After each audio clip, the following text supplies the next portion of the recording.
You know, my boyfriend and I are going to marry soon, but I still don't know what the next step is in regards to my visa situation. Oh, we can easily check that out at lawfully.com. Oh, cool, I didn't know about this website. Look, let's go to Immigration 101 and search for marriage green card. There it is! Let's check it out. Does it say what a marriage green card is? It is a green card a non-immigrant is eligible for when they marry a U.S. citizen or another green card holder. When the non-immigrant receives their marriage green card, it will allow them to get permanent resident status, allowing them to reside and work within the United States. Yes, it actually explains the whole process. Oh wow! Tell her to tell me more. Okay, so what's the whole marriage green card process like? The first step in beginning your marriage green card is to file Form I-130 and provide the required documentation to support the legitimacy of your marriage between you and your sponsor spouse. Although there are slight differences in the process depending on whether the sponsor spouse is a U.S. citizen or a green card holder, in general, the steps are quite similar. After the sponsor spouse files Form I-130, the marriage-based green card applicant will file either Form I-485 or Form DS-260.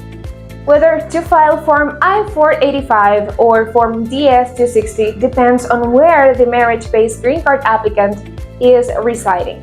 Once the necessary documents are submitted, then it's time to prepare for your green card interview. Finally, the marriage green card applicant must attend the green card interview. After this interview, the marriage green card applicant will either be eligible for a conditional residence green card, which is a CR1, or an immediate relative green card, which is an IR1, depending on whether the marriage has been less or more than 2 years. What if I'm an applicant living in the US? After receiving approval of Form I-130, then the marriage green card applicant will be eligible to file for Form I-485. This is only eligible for marriage green card applicants who reside within the United States. By submitting Form I-485, the marriage green card applicant can apply for adjustment of status in the United States. Furthermore, if the marriage-based green card applicant is married to a U.S. citizen, Form I-485 may be filed along with Form I-130 for concurrent filing to request the adjustment of status. However, if the marriage-based green card applicant is married to a U.S. green card holder, they will have to wait until the green card availability is determined by the U.S. Department of State to request adjustment of status. Oh, I have a cousin living in South America that recently married an American citizen. Do you think she can apply for this green card as well? Yes, but after the Form I-130 is approved, the applicant will be eligible to file Form DS-260. Unlike Form I-485, the applicant will file Form DS-260 using consular processing with the National Visa Center to determine eligibility for an interview at a U.S. Embassy or consulate office. Documents in support of Form DS-260 will all have to be provided for this process for a successful application process. But the applicants outside of the U.S. are not eligible to apply for adjustment of status. So, what determines whether I receive a CR1 or an IR1? When the applicant's spouse and his or her sponsor spouse have been married for less than 2 years, the applicant's spouse will receive a CR1, which is the conditional green card. These CR1 green cards are valid only for 2 years and required a filing of Form I-751 during the 90 days before expiration of CR1, which is the conditional green card.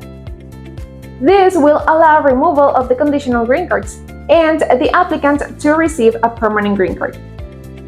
When the applicant's spouse and his or her sponsor spouse have been married for more than 2 years, the applicant's spouse will receive an IR1, which is the immediate relative green card.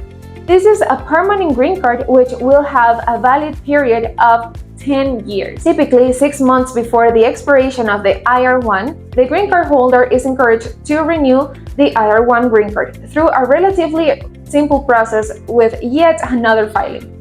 However, this renewal process is fairly straightforward and does not require documents and proof of reestablishing the bona fide marital relationship. I absolutely love this website. I know what to do now. By the way, they also have an app that lets you track your case so you know how it's going. The app is called Lawfully Case Tracker, and you can download it from the App Store and Google Play. Thank you so much for the extra tip. Don't worry. See ya!